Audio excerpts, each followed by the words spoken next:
Hi, I'm going to read you part 2 of Muslims trying to explain the Dabbah. If you haven't seen my last video, the Dabbah is a giant monster that comes out of the ground at the end of the world. It's so huge, it'll have a space of 12 cubits between each joint.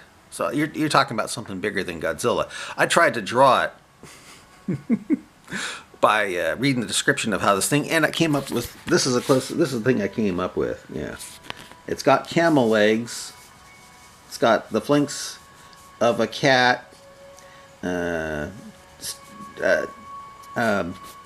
got stripes of a tiger, it's got the chest of a lion, it's got camel legs, it's got the tail of a ram, the neck of an ostrich.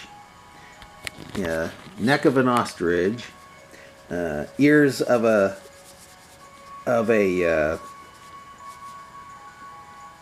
elephant.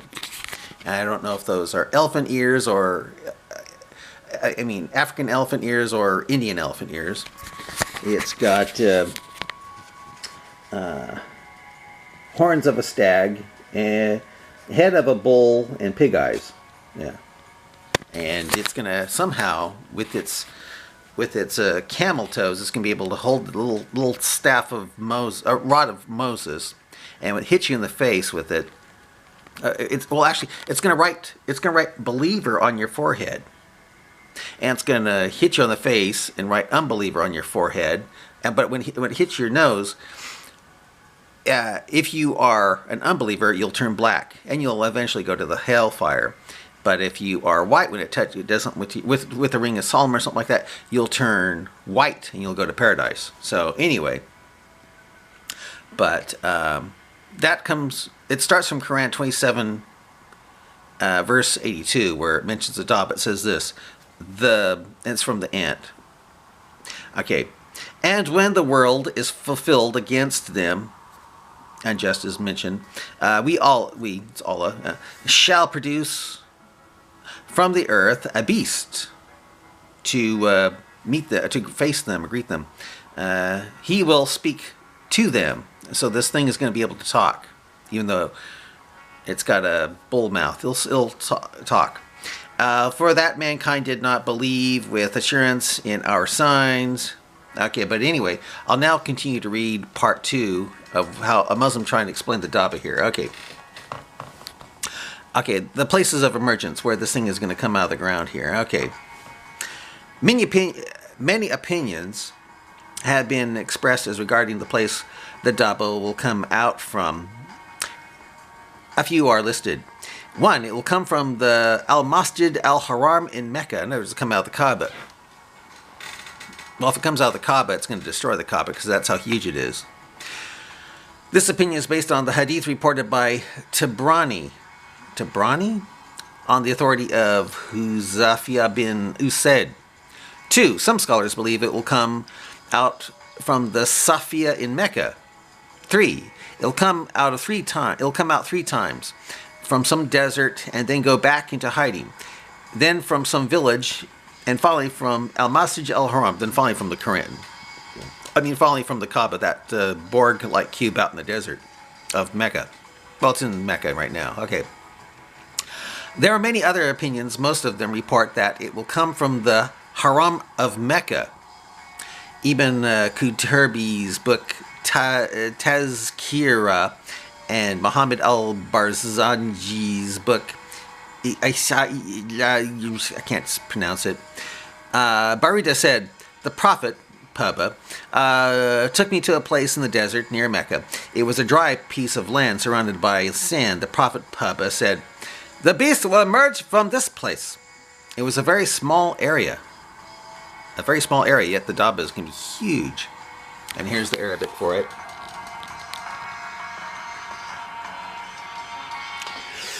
Yeah, that's from Kitab al-Fitan. Okay, the nature of the Dabbah. This is the nature of the Dabbah. Okay, the following are. Let's see how much time I have left here. Oh, I've got plenty of time, I think, to finish this thing up. All right. Try to describe the nature of this thing. The following are some of the different opinions that have been expressed by scholars regarding the nature of the Dabbah. One, the beast called... Oh, it's Jasasa! Yes! Jasasa, that's what Christian Prince calls it. I don't know if you know who Christian Prince is, but he's a native Arabic speaker who knows the Quran inside and out and exposes what's in the Quran inside and out on YouTube. He's really good. He's been my teacher of Islam for over 12 years now. Okay, the beast called Jasasa, whom Tanim Dari encountered. Okay. Some ulama are of the opinion that the Dabbah to come before the end time is the animal which has been mentioned in the hadith of Fatima Oasis, known as the Jasasa, spy. Jasasa means spy. See, I don't know how that thing can be a spy. It's so huge, you know. How is it going to spy on you? Seen by Tom and Dari as the companions from the tribes of Lakham and Jazam on the same island as the Dajjal. This is related of being the opinion of the Sahabi Abdullah bin Amir ibn al-Asa. From Sahih Muslim. Okay. In a hadith narrated by Fatimi bint Qais, Prophet Muhammad Paba once gathered the Muslims in the mosque after prayer and said, I have kept you here because Tamin al-Dari, a Christian man who has embraced Islam, told me something which agrees with what I have told you about the Dajjal. He told me that he had sailed in a ship with 30 men from Banu Lakham and Banu Juzam. The sea waves rocked them about for a month and finally drew them toward an island around sunset time. They approached the island and landed. They were met by a beast that was so hairy that they could not tell it from its back. They said, Woe to you! Who are you? It said, I am al-Jassa. They said, What is al-Jassa? It said, Oh people, go to the man in the monastery, for he is very eager to know about you. Taman said that when it named a person of us, we left quickly, fearing that it might be a devil. Taman Dari said, We quickly went to the monastery. There we found a huge man, whom we had never seen before. His hands were tied up to his neck, and his legs tied up with his iron shackles. We said, Woe to you, who are you? He said, You will soon know me. Tell me who you are. We said, we are people from Arabia. We sailed on the ship, but the waves here have been tossing us around about for a month, and they brought us to your island, where we met a very hairy beast.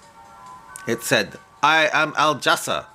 We asked, What is al-Jassa? And it told us, Go to the man in the monastery, for he is very eager to know about you. Well, it's the same thing repeating itself. So we came to you quickly. The man said, Tell me about the date palm trees of Basan, town northern Palestine near the Jordan River, renamed by Israel as Biat Shan. We said, What do you want to know about them? He said, I want to know whether these trees bear fruits or not. We said, Yes. He said, Soon they will not bear fruits. Then he said, Tell me about the lake of Tiberias, Sea of Galilee in Palestine. Oh, see, Palestine. I don't want to say Israel. I want to say Palestine. This is written by a Muslim. We said, What do you want to know about it? He said, Is there water in it? We said, There is plenty of water in it. He said, Soon it will become dry. Then he said, Tell me about the spring of Zoghar near the Dead Sea in Palestine. See, Palestine, not Israel. That is so Muslim. We asked, What do you want to know about it? He asked, Is there water in it, and does it irrigate the land? In other words, it likes boring. It likes to know boring stuff. We said, Yes, there is plenty of water in it, and the people use it to irrigate the land.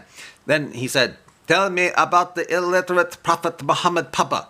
What has he done? We said, he likes to rape little girls. No, no. He said, he has left Mecca, and settled in Yathrib, Medina. He said, do the Arabs fight against him? We said, yes. How does he deal with them? We told him that the Prophet Muhammad had overcome the Arabs around him and that they had followed him. He asked, has it really happened? So this Dabbah really doesn't know much. We said, yes. He said, it is better for them to follow him. Now I will tell you about myself. I am the Dajjal. Oh, it's the Dajjal talking. Okay. I thought the Dajjal was supposed to be a little guy. What the hell? I thought this was the Al-Jassa, which is the Dabbah. Now it's the Dajjal, which is a little guy with a bad eye. Now I'll tell you about myself. I am the Dajjal, which means liar. So why they listen to him if Dajjal means the liar? I will soon be permitted to leave this place. I will emerge and travel about the earth. In 14 nights I will pass through every town except Makkah and Dabbah, Medina. For these having been forbidden to me, every time I try to enter either of them, I will be met by an angel bearing an unsheathed sword, who will prevent me from entering. There will be angels guarding them at every route leading to them. Fatima bint Qais said, then the messenger of Allah, near the Dabbah, struck the minbar pulpit with a cane and said, this is Tabbah. This is Tabbah, meaning Medina. Did I not tell you this before? The people said, yes. He, the Mediterranean of the Arabian Sea. No, rather he said in the east, he in the east. And he pointed towards the east and his hand. She said, I memorized this from the Messenger of Allah. That's from Sahih Muslim. Okay, camel. Number 2. Oh, camel? Okay, some scholars of the opinion... I'll see how much time is left. All right.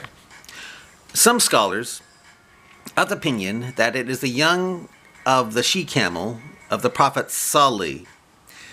Amen. Al-Qurtubi holds the same opinion.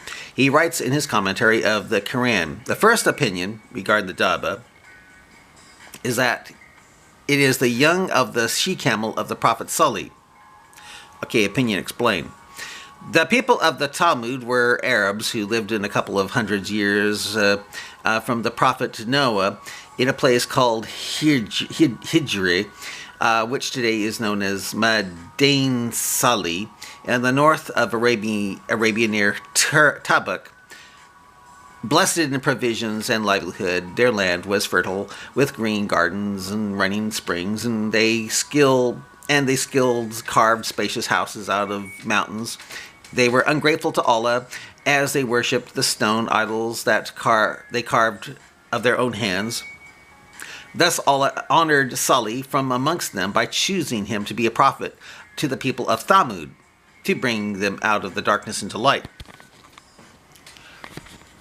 Salih conveyed a message of Allah and the night and called them to the fire to the worship of Allah with wisdom and kind-heartedness, but the people of Talmud decided to remain blind.